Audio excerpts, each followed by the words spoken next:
Welcome back, everyone. Today we're going to look at a discussion between American comedian Bill Maher and American filmmaker Oliver Stone. The discussion, of course, is around Israel and Palestine, the occupation of the land and its history. Some interesting points to discuss here. Let's get straight into it. Israel's the only place where they had the deal on the table in 1947. Let's split up the country. The Jews were like, okay, we'll do that. We'll take half. Israel was very small the way it was originally drawn up. They said, no, we'll attack you and try to kill you and take it all. They failed. Then they attacked again in 56 and 67 and 73, and they are still attacking. They could have peace so easily. The first thing I would say is, yes, of course the Jews are going to say that. Of course they were going to cooperate. Now, remember, we're not talking about the Jews that were already living in the land in peace with both Muslims and Christians. We're talking about the Jews that were kicked out of Germany, given a new home, transported over in huge ships, and said, here you go, this is your new home. What in the do you think was going to happen? If someone steps foot through my door or your door without my permission or your permission, what do you think is going to happen? Let's not forget that immediately after this, the Nakba happened. So tell me, who attacked who?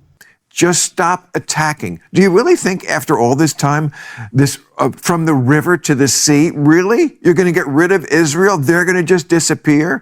What a deluded way to look at the world, even if you believed in it. Like, Israel is not going anywhere. Let's deal with that reality. There's no river to the sea. You're not going to get from the river to the sea. This is the fundamental problem. They don't ever make a deal. What does that mean, river to the sea? That's what they chant all the time. It's a way to say Israel is no more, from the river, the Jordan River to the Mediterranean Sea. In other words, we will have all that land, which you never had because, well, it goes back to the Indian problem. What do you think about our taking Indian land? Right. Well, the Jews are the Indians of that land.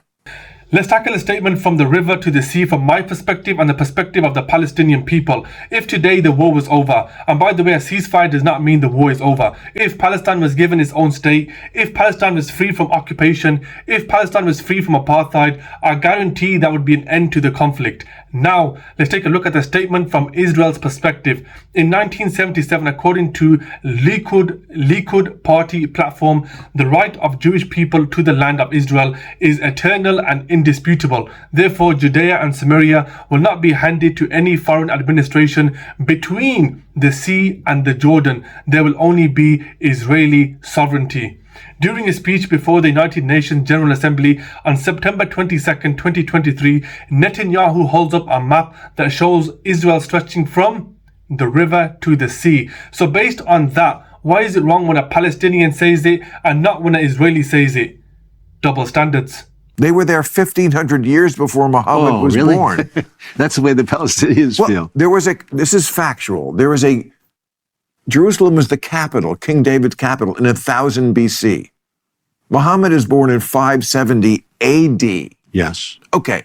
There was a continuous Jewish population, Jerusalem. Yes. Okay, it was their But there were capital. Canaanites and Palestinians there. Well, there were cavemen before that. I'm sure. How do you know? This just goes to show the sheer utter ignorance. This guy obviously doesn't know what he's talking about. King David, or in Islam, Prophet Dawood, was a descendant of Prophet Jacob, aka Prophet Yaqub, was a descendant of Prophet Abraham, all mentioned multiple times in the Quran. We also believe in Prophet Adam, the first man. Does that mean he was a Muslim too? Islam means to submit to one God. There's a common misconception that Islam began with Prophet Muhammad. It didn't. With each prophet came a new revelation. I can go on and on about this. Let's move on to the next clip.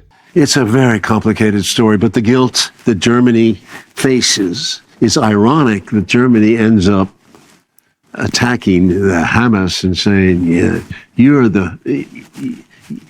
driving out, Netanyahu saying, look, 2.5 million people better get out of town now and fast. And it's never been done. The Germans wouldn't have done that in their worst day, in their worst nightmare.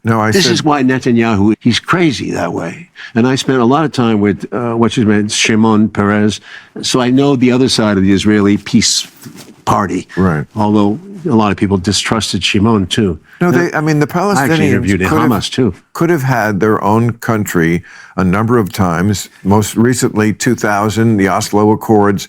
97% of the West Bank. Was the deal perfect? No, no deal ever is. But if they had taken that deal and then shown the Israelis that, okay, we can live side by side without importing rockets from Iran and shooting them at you, and we can police our own militants, then maybe we can grow into more like normal neighbors. But Israel is going to have to keep a little eye on you because you do nothing but try to attack them and make them cease to exist. Is that not reasonable?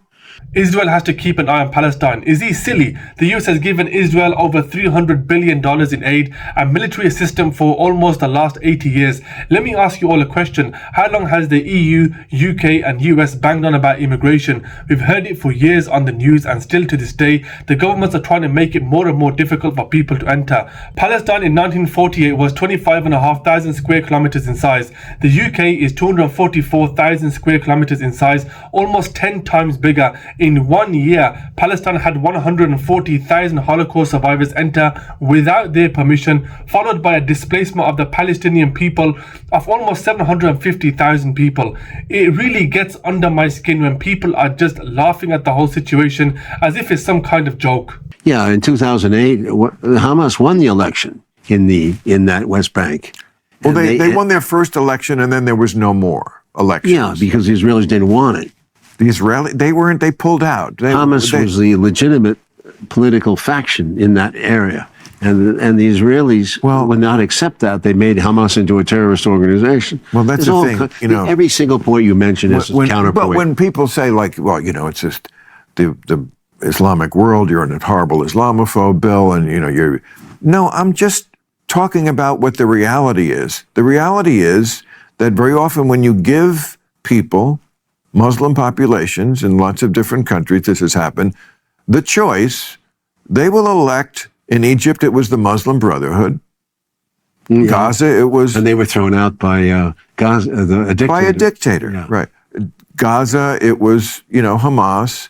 Algeria it happened. I remember there was, let's have the people have a say, and then the army has to go, you know what, the people...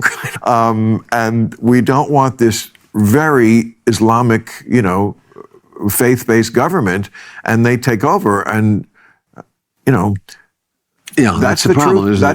That's the problem with the two-state solution. Well, because the truth is that it will never work. That two-state solution is bullshit. But I'm also saying governments are a reflection of the people, here as well as there. The U.S. government, too, has been backing Israel too much and giving it way too much credibility and saying we're supporting you no matter what. And that's seen. We're making so many enemies throughout the world. Biden is flying in there like some Superman, and he's going to find out the truth. So you'll never vote for Biden again? Never. Never? Never, never, never. No matter who runs again? Well, he'll be dead by the time I vote again. Well, but we wish him well, Oliver. We wish him well. So even Trump, you'd vote? I think Biden has got some psychopathic problem with Russia. Bill's commentary is riddled with a lot of double standard statements thrown around in that discussion. I do agree with one point though. Unfortunately, the governments around the world have lost the skills of management and leadership to run a country. We need people who are honest, trustworthy, hardworking and sincere in our governments. Nowadays, people are allowed to do and say whatever they want. And unfortunately, the punishments have become so light, most criminals don't even care anymore. Let me know your thoughts in the comment section below. Thanks for watching. Support me by liking and subscribing, and I'll see you in my next video. Peace out.